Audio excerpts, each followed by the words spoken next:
Today we have a 2012 Ford Fusion. It's a SEL. It's got the 2.5 motor. The lady was driving it. She said she's hearing noises in the front when she's braking. So we're gonna put new pads on the front. We're gonna show you where those are located and how to do it. This is a 3/4, but since this car's got a lot of miles on it, these are kind of beat up, egg shaped. So you kind of had to smack them on, take them off. But that's part of old cars, so no big deal. And you can tell these weren't replaced that long ago because they are gray. There's usually a coating on these. Okay, we're gonna take off the two that hold the caliper on, and those are 14s. So we're gonna do those with a gun, hopefully. There's one. If it spins, you'd have to hold it with a 17. Okay, both of them came out.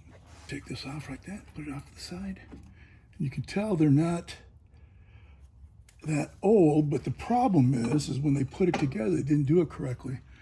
You can see these little holes here. They're supposed to be little springs that hold it together to keep it from rattling. So whoever installed them last time didn't do it correctly.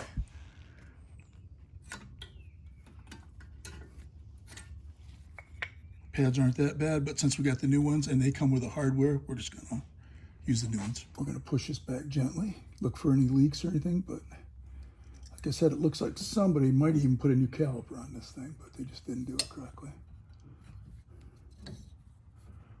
That's where they're probably getting their noise. I would assume it's kind of rattling up front, they said. Just put it back gently.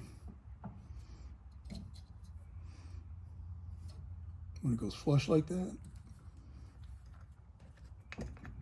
show you. When it's flush like that, you're ready to reinstall the new ones. You can see these aren't that old, but whoever did it didn't put those in there, so that was the rattle. So now you want to make sure that these are moving properly, which they look like they are, so we'll take that out. Clean them up a little. You can never have enough grease, I don't think. Just like that. Make sure they're working well. Do the same thing on the top one.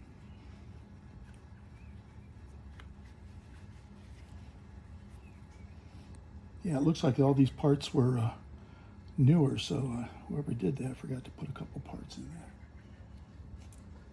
All right, ready to install the pads. Now you can see these have to go forward. Push that forward like that. Should snap into place, just like that. Just like that. Always like to use this. You don't need it. They're supposed to have a protective coating on there, but a little insurance doesn't hurt anything. Just put that. Okay. These are moving good, these are moved good, and this is the part they forgot to do right here. You can see, this is the part they missed. So this is like an anti-rattle. You let go of this and it pushes out, it won't drag on your rotor like that. So you gotta carefully hold that, flip this around, make sure it's not binding whatsoever. It's a little tricky sometimes.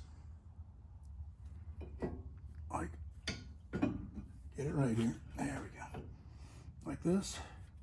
And we got to get it started, just like that.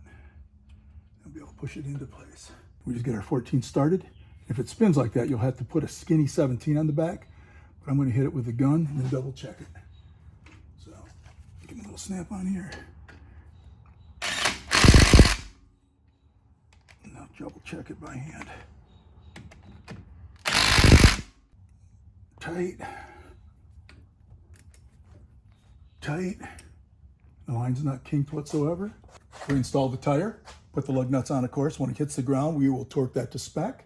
And that's all it takes to do brake pads on a 2012 Ford Fusion SEL with a 2.5 motor.